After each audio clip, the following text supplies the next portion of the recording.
What's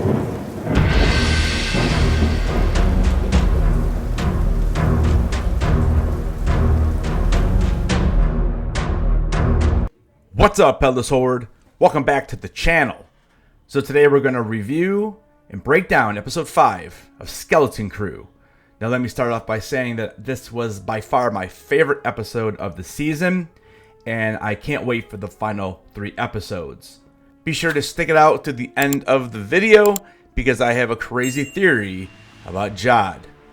In episode 5 of Skeleton Crew, the story gets even more thrilling.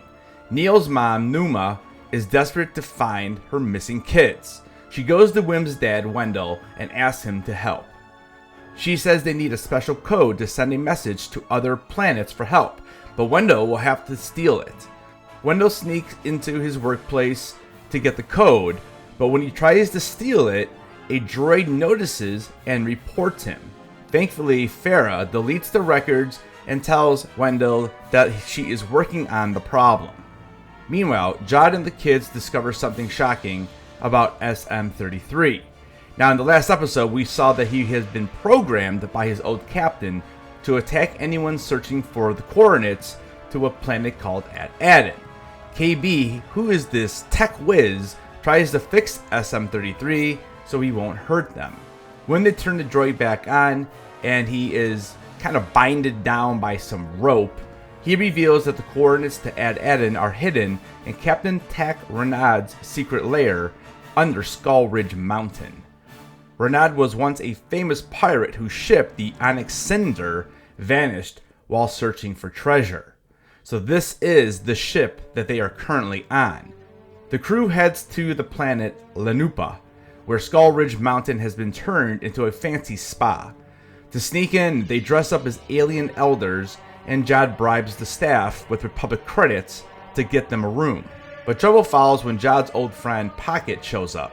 She warns the kids not to trust him and has many fake names, but he brushes her off. Inside the spa, the crew splits into groups to find Renaud's lair.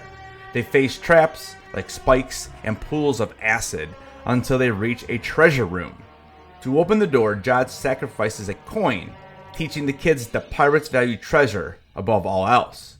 Inside, they find a hologram of Captain Renaud, and SM-33 accesses his log. It reveals that Aden is more than a treasure planet. It's the last Old Republic mint, a place that makes money. Now, the hologram we can't really see very well, and is probably done on purpose. There's a lot of rumors out there that this could be Hondo Ohnaka. Now, officially in canon, we do not know when Hondo Ohnaka was born. We do know that he was in his early 20s in 32 BBY, which would make him around 60 years old. So I don't know if the hologram could be him, just because I believe that this was created probably much longer ago than that. So stay tuned, because I'm sure we'll get a look at Renaud eventually. As the kids begin to realize what this all means, Aden isn't just about treasure, it's about power. With endless money, whoever controls the planet could rule the galaxy.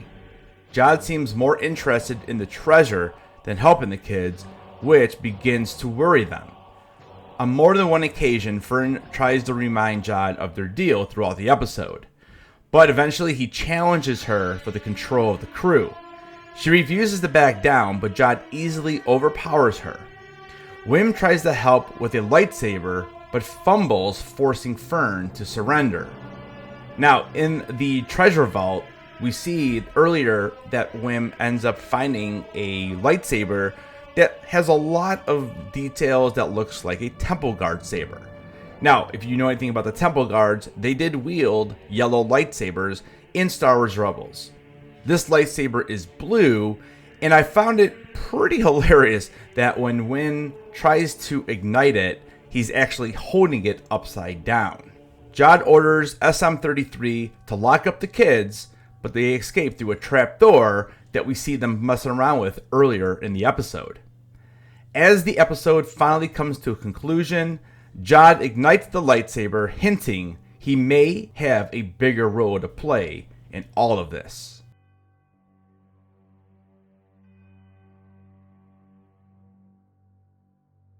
Theories suggest that Ad Adam's treasure could be part of a secret plan to rebuild the galaxy's economy.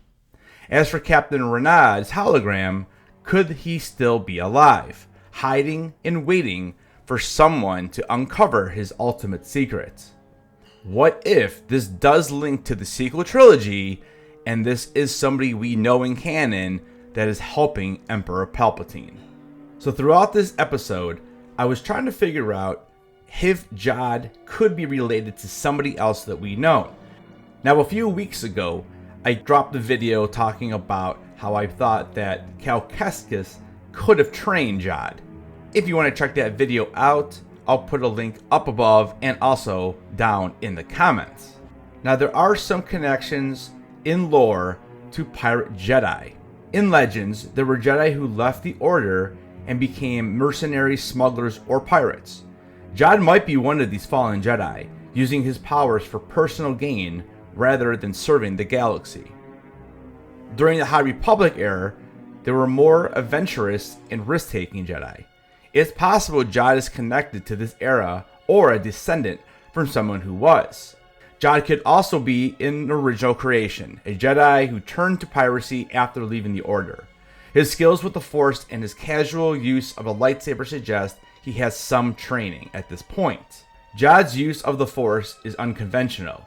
He doesn't seem interested in teaching or adhering to Jedi philosophies, but he clearly knows how to wield the Force effectively. We see that in the episode, he actually starts talking like we've heard Qui-Gon Jinn talk in the prequels. His ability to manipulate objects and his connection to lightsaber combat suggest that he had formal training. If he's hiding his true nature, it could mean he's running from the Jedi, Sith, or perhaps both. In the novel Master and Apprentice, we learn that Count Dooku had a Padawan before he had Qui-Gon Jinn. This Padawan had a unique personality far removed from typical Jedi mold. His name? Rael Everos. Rael was rough around the edges, with a relaxed attitude and a disregard for strict Jedi traditions. He served as a regent of Pijal and became entangled in political intrigue during his time away from the Jedi Order. Like Dooku, Rael questioned many of the Jedi Order's teachings and rules, which could align with the independent and rebellious traits you'd associate with a pirate-like character.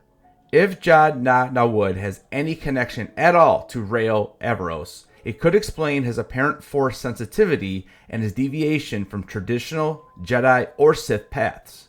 Rael's disillusionment with the Jedi Order and his willingness to live on his own terms would make for an intriguing parallel to Jad's character.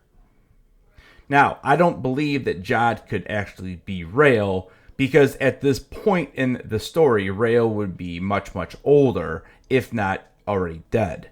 Count Dooku was born in 102 BBY. Qui-Gon Jinn was born in 92 BBY. Rael was born in 72 BBY. So at the time of Skeleton Crew, that would make him well over the age of 80. Obviously, Jude Law is not 80 years old. So my theory is that Jad Na'Wood is Rael Everos' son. Let's break this down. Rael Everos, as we know, had a complex and rebellious relationship with the Jedi Order. Unlike many other Jedi, Rael was not strict about his teachings or attachments and relationships. In fact, his romantic entanglements were a part of his more independent, non-traditional approach to life. His time as the regent of Pijos further suggests that he had personal connections with women, which was quite contrary to the Jedi Code that forbids such attachments. This makes it plausible that he could have fathered a child, especially given his position of power and influence as a regent. A son born out of such a relationship could easily be hidden or even raised away from the Jedi Order. In the current timeline, we still don't know very much about the mysterious past of Jad.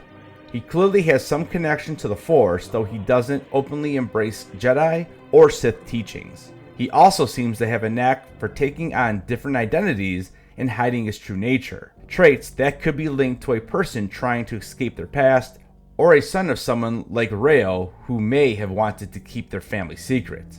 In Skeleton Crew, Jad tells Wim that attachments are dangerous and that they should avoid them.